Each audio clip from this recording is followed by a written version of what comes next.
오늘 은혜 받으실 말씀은 요한일서 4장 14절에서 18절까지 말씀입니다. 요한일서 4장 14절에서 18절까지 말씀을 우리 다 같이 봉독하겠습니다. 아버지가 아들을 세상의 구주로 보내신 것을 우리가 보았고 또 증언하노니 누구든지 예수를 하나님의 아들이라 시인하면 하나님이 그의 안에 거하시고 그도 하나님 안에 거하느니라. 하나님이 우리를 사랑하시는 사랑을 우리가 알고 믿었노니 하나님은 사랑이시라. 사랑 안에 거하는 자는 하나님 안에 거하고 하나님도 그 안에 거하시느니라. 이로써 사랑이 우리에게 온전히 이루어진 것은 우리로 심판날에 담대함을 가지게 하려 함이니 주께서 그러하심과 같이 우리도 이 세상에서 그러하니라. 사랑 안에 두려움이 없고 온전한 사랑이 두려움을 내쫓나니 두려움에는 형벌이 있음이라. 두려워하는 자는 사랑 안에 온전히 이루지 못하였느니라. 아멘.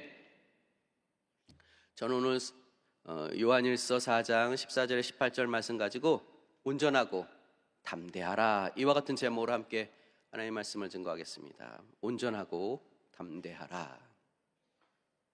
20세기 초에 세계에서 가장 위대한 천문학자 퍼시필 로웰이라는 사람입니다.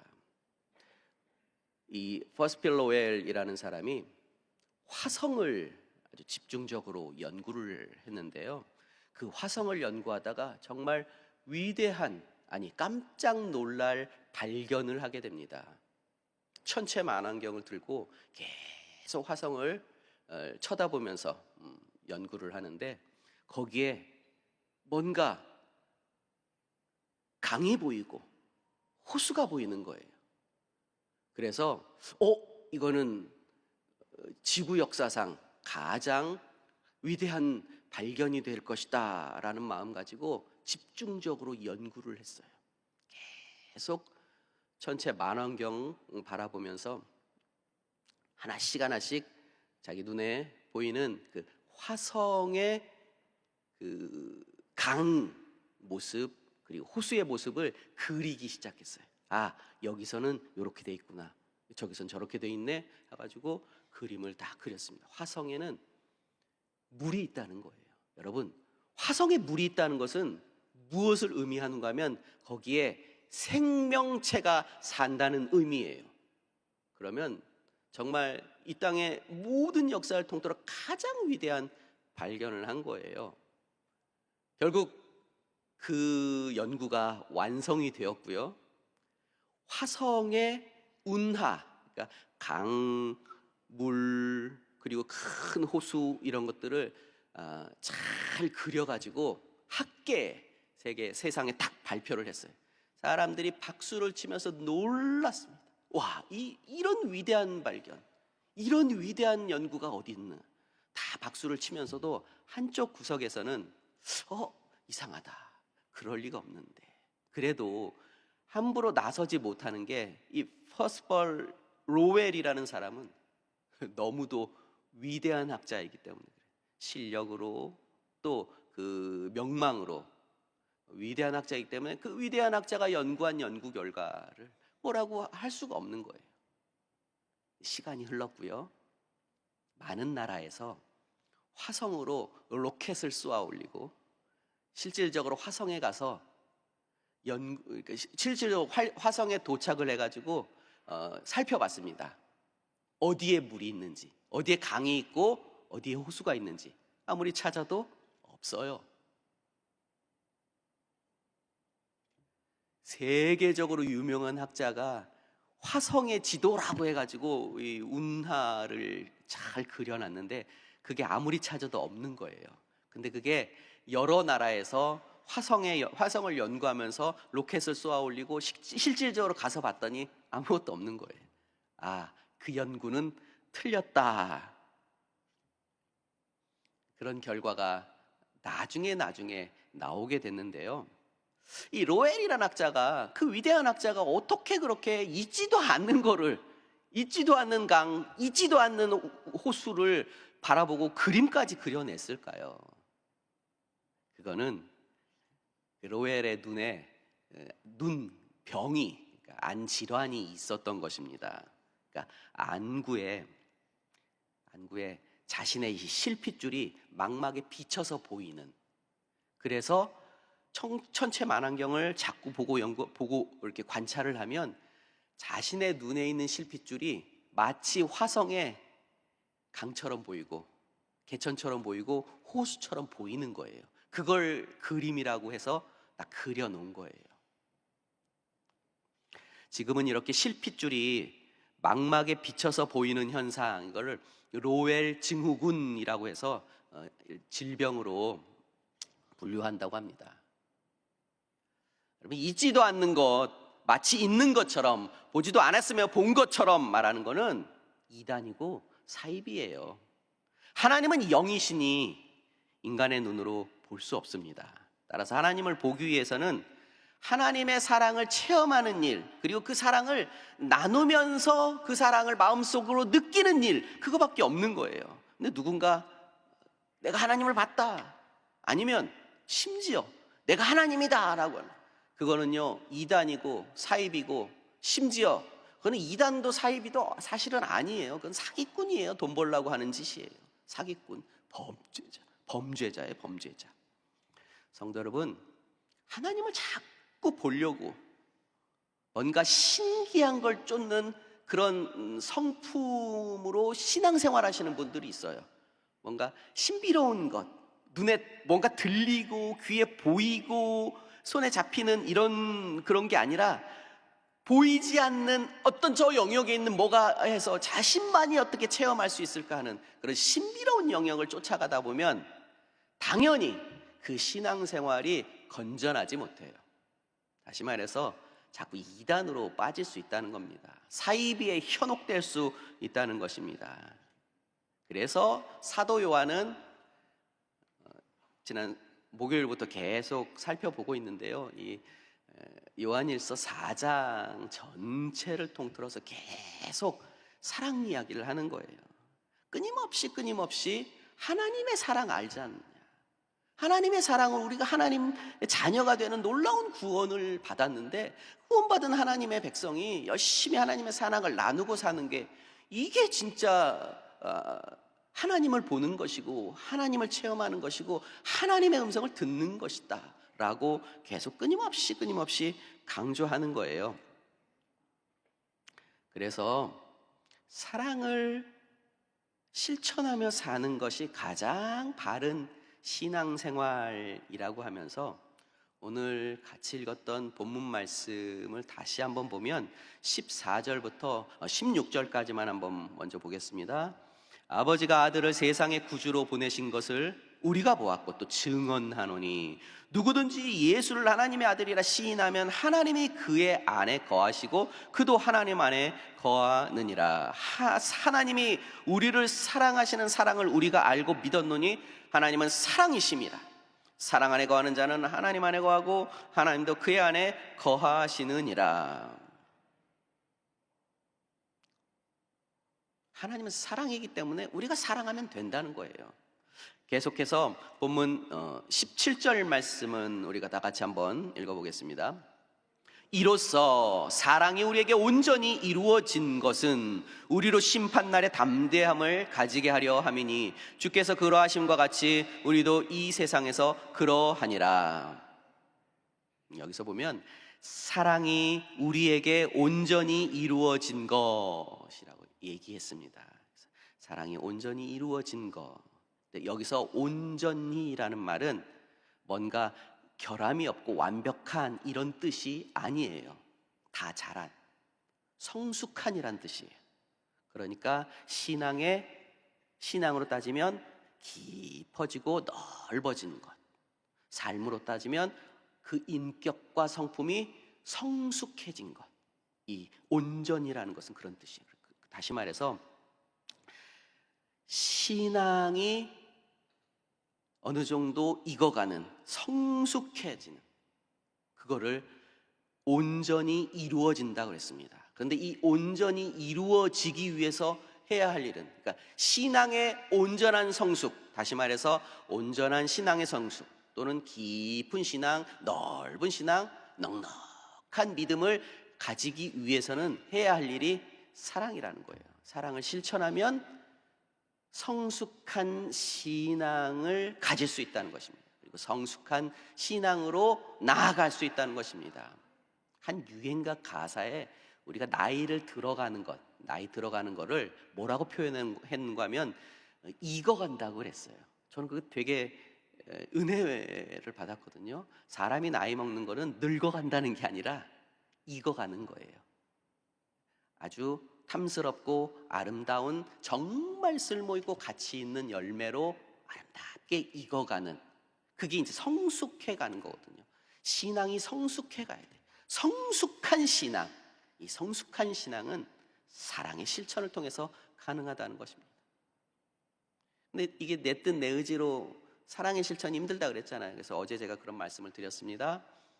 내 뜻 내 의지가 아니라 성령의 인도하심이 가능하다는 것입니다.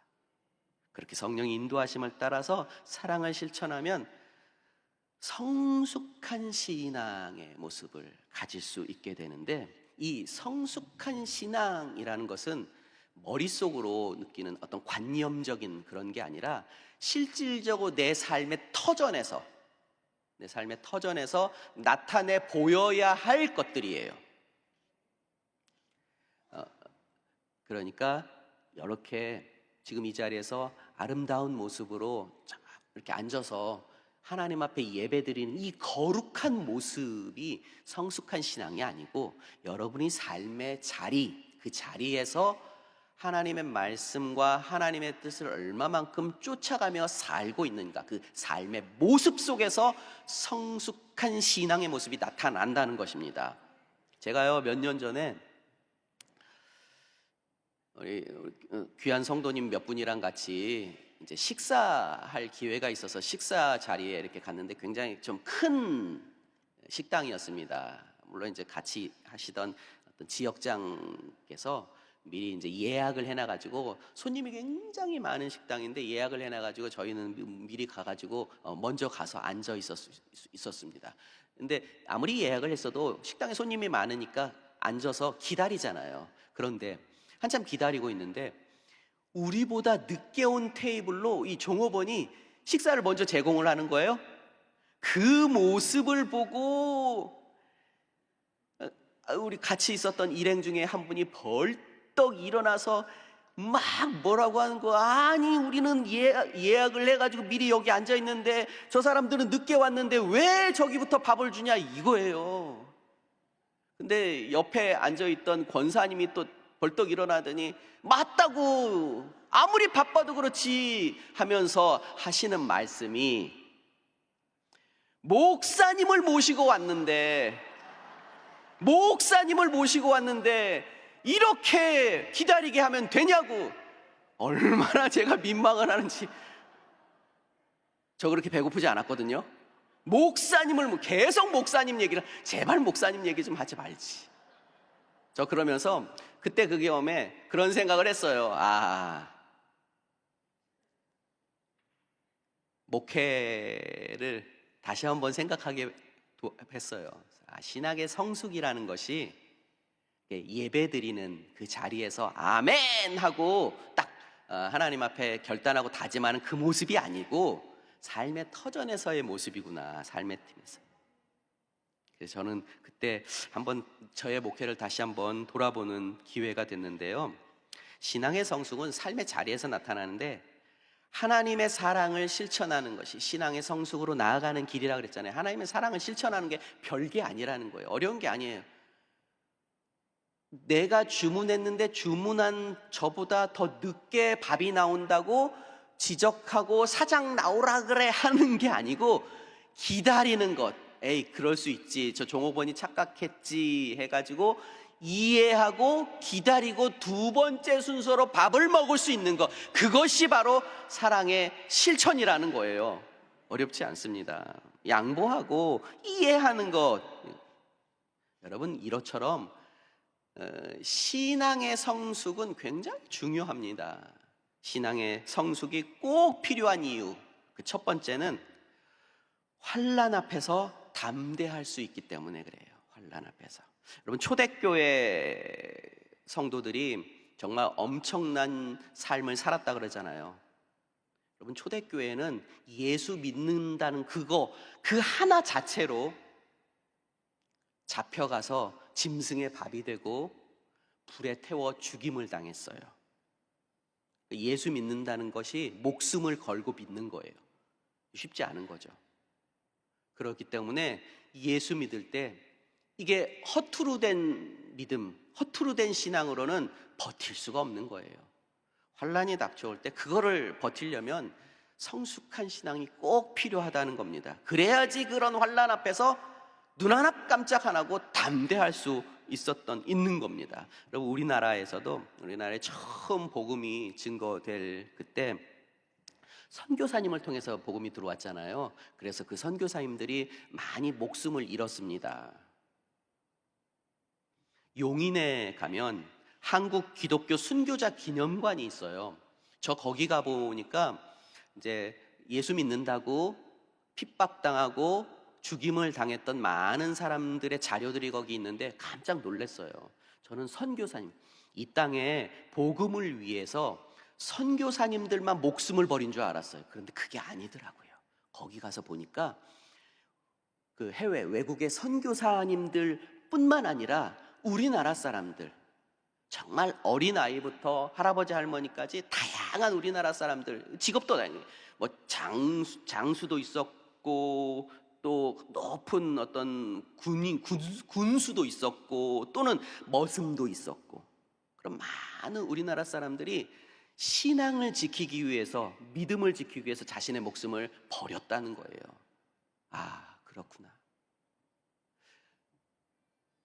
근데 오늘날은 그렇진 않잖아요. 내가 예수 믿는다고 누가 잡아가서 때려요?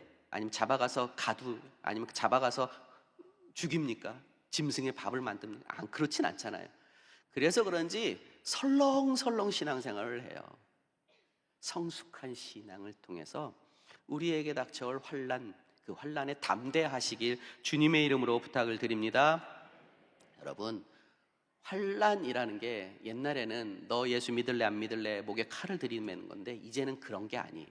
이제는 사단이 엄청나게 교묘한 여러 가지 방법으로 우리를 유혹합니다. 그 유혹을 떨쳐내기 위해서는 성숙한 신앙이 꼭 필요하다는 사실. 고린도후서 7장 4절 말씀 보면 나는 너희를 향하여 담대한 것도 많고 너희를 위하여 자랑하는 것도 많으니 내가 우리의 모든 환난 가운데서도 위로가 가득하고 기쁨이 넘치는도다. 이렇게 사도 바울은 이야기했습니다. 환난 앞에서 담대하기 위해는 성숙한 신앙으로 무장하시길 주님의 이름으로 부탁을 드립니다. 신앙 성숙이 반드시 필요한 두 번째 이유가 있습니다. 세상의 마지막 종말 앞에, 그 심판대 앞에서 담대하기 위해서입니다. 심판날에 담대하기 위해서. 17절 말씀을 다시 한번 읽어보면요, 이로써 사랑이 우리에게 온전히 이루어진 것은 우리로 심판날에 담대함을 가지게 하려 함이니 주께서 그러하심과 같이 우리도 이 세상에서 그러하니라. 심판날의 담대함, 심판날의 담대함. 여러분, 이 세상은 하나님이 창조하셨습니다. 아무리 아멘 안 해도 그건 사실이에요. 그리고 이 땅을 하나님께서 창조하시고, 그리고 이 땅이 끝날 때, 그 종말의 때도 있다는 사실이에요. 그 종말의 때에 모든 것들을 통틀어 심판하는 마지막 심판의 자리가 있다는 것도 사실입니다. 여러분 요즘 그 매스컴, 텔레비 그런 매체들의 영향 때문인지 이 세상이 끝도 없이 돌고 있다는 그런 어떤 종교적인 어떤 그런 사상들이 많이 이렇게 들어온 것 같아요. 우리 기독교인들도 그런 것 같아요. 시작이 있으면 끝이 있다는 게 우리 기독교의 세상을 보는 개념이에요. 근데 그렇지 않다는 거예요. 끝도 없고 마지막도 없고 시작도 없고 끝도 없이 계속 끝도 없이 돌아간다는. 그래서요, 이런 농담을 많이 해요. 너 다시 태어나도 그 사람이랑 살 수 있어? 그럼 또 그걸 대답을 해요. 내가 다시 태어나면 너랑은 결혼 안 해. 그렇게. 여러분, 이 질문 자체가 문제가 되는 거예요. 다시 태어나는 건 있을 수 없고요. 다시 태어나서 너랑 결혼 안 하고 너랑 안 살아, 이것도 있을 수가 없어요. 다시 태어나는 게 없어요. 죽으면 끝이에요. 저 하늘 저 땅 새 하늘 새 땅 하나님의 나라가 기다리고 있어요. 계속 도는 게 아니라는 거예요. 요한복음 12장 48절 말씀 보면 나를 저버리고 내 말을 받지 아니하는 자는 심판할 이가 있으니 곧 내가 그 말이 마지막 날에 그를 심판하리라. 내가 한 그 말로 마지막 날에 심판당한다는 것입니다. 이것은 정해진 진리예요. 그 심판날에 딱 섰을 때, 그 심판대 앞에 섰을 때 내가 당당하게 하나님, 제가 비록 이 땅에서 별 볼 일 없고 하찮게 살았지만 그래도 주님의 말씀을 붙잡고 믿음으로 살았습니다 라고 당당하게 담대하게 설 수 있는 것은 성숙한 신앙 있으면 가능하다는 사실입니다. 그래서 이 두려움들을 떨치는 마지막 심판에 대해는 마지막 심판을 앞두고 많은 사람들이 두려워해요. 내가 마지막에 죽으면 어떡하나, 죽으면 어떡하나.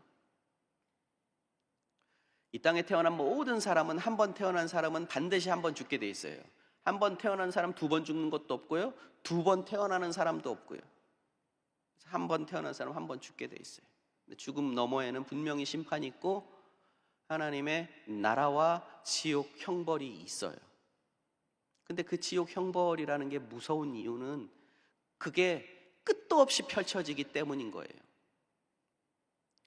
우리가 그 지옥 형벌에서 벗어나 하나님의 나라에서 영원한 복락을 누릴 수 있는 이유는 성숙한 신앙, 그 성숙한 신앙으로 우리의 삶의 그런 두려움들을 떨쳐낼 수 있다는 것, 그것이 18절 말씀이에요. 18절 말씀 우리 다 같이 한번 읽어보겠습니다. 사랑 안에 두려움이 없고 온전한 사랑이 두려움을 내쫓나니 두려움에는 형벌이 있음이라. 두려워하는 자는 사랑 안에 온전히 이루지 못하였느니라. 온전한 사랑이라는 것이 성숙한 신앙을 뜻합니다. 이 성숙한 신앙이 우리의 가진 두려움을 쫓아낼 수 있다는 것이, 다시 말해서 담대하게 당당하게 설 수 있다는 것입니다. 여러분 혹시 그 바둑 좀 둘 줄 아십니까? 바둑은 그 실력을 기준으로 등급을 이렇게 매겨요. 초보 단계인 급 있고 그 다음에 어떤 실력자 단계인 단이 있어요. 급은 보통 30급부터 시작합니다. 30급, 29, 28 이렇게 해서 급으로 쭉 숫자가 낮아질수록 높은 실력이 높다는 것이고, 그리고 단은 1단부터 시작을 해요. 1단 뭐 초단이라고도 하는데 1단, 그 다음에 2단, 3단, 4단, 5단, 그래서 9단까지 있습니다. 바둑은 되게 재밌게 이 단 같은 경우는 그 단마다, 각 단마다 그 단에 걸맞는 그 실력에 걸맞는 그 명칭들을 다 붙여놨어요. 되게 재밌습니다. 1단을 초단이라고 그랬잖아요. 1단을 뭐라 그러는가 하면 수졸이라고 해요. 숫자가 지킬 숫자고 졸은 졸렬할 졸자예요. 그러니까 졸렬하지만 내 거는 지킬 줄 안다는, 그런 졸렬하지만 내 거는 지킬 수 있는 그런 실력은 된다는, 그게 1단의 실력이래요. 바둑 최고의 단은 9단이거든요. 9단은 입신이라 그래요. 들립자, 신신자. 그래서 바둑으로 말미암아 9단이라 그러면 신의 경지에 올랐다는 거예요. 얼마나 잘하면 그 정도일까요? 이제 바둑은 또 아마추어 기사와 프로 기사가 나누어져 있는데, 이 아마 3단하고 프로 1단하고 경기를 하면 여러분 누가 이길 것 같습니까?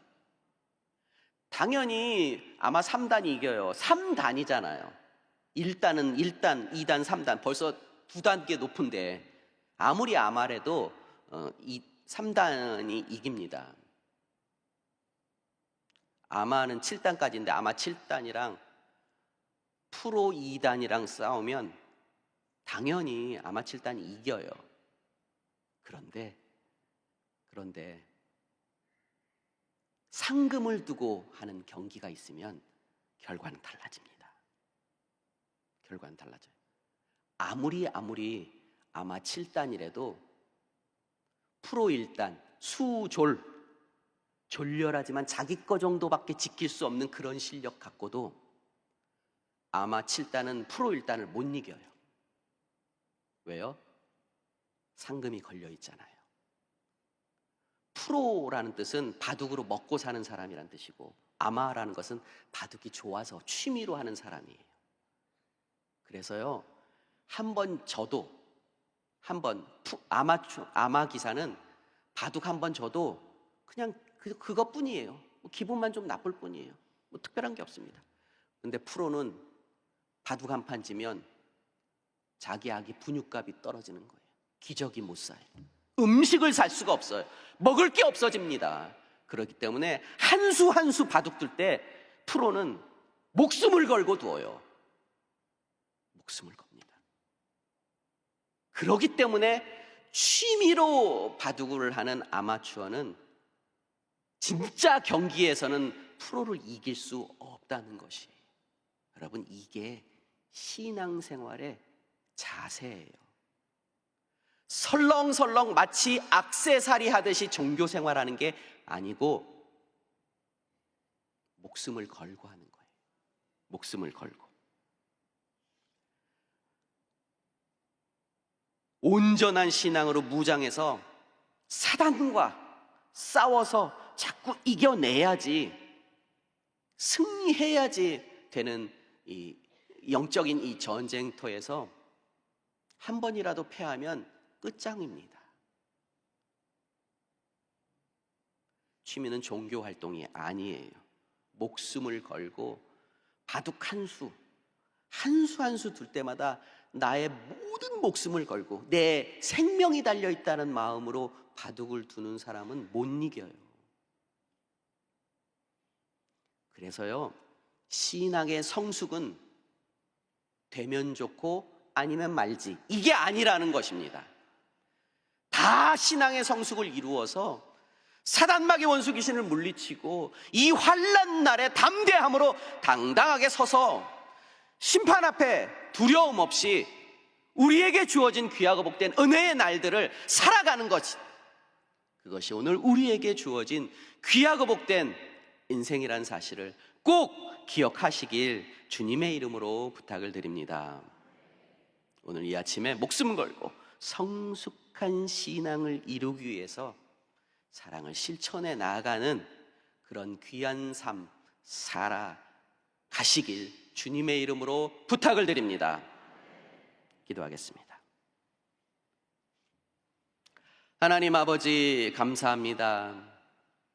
우리가 세상을 바라보면 엄청 두려운 것들 뿐입니다. 그러나 세상 바라보며 두려워하지 않게 하시고 온전하고 담대하라는 말씀 붙잡고 성숙한 신앙을 만들어 가게 하여 주옵소서.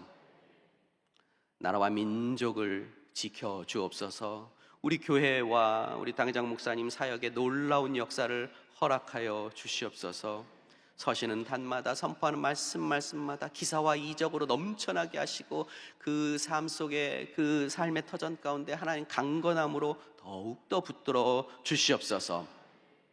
오늘 가지고 나온 문제, 근심, 걱정, 또 연약함도 있습니다. 하나님 치료하시고 해결하여 주시고 풀어주시고 막힌 것들 열어주시옵소서. 오늘 이 새벽에 마음의 소원 가지고 예물을 드린 귀한 손길이 있습니다. 그 소원이 반드시 하나님의 손길에 의해서 이루어지는 놀라운 축복도 허락하여 주시옵소서. 믿고 감사드리며 예수님의 이름으로 기도드립니다. 아멘.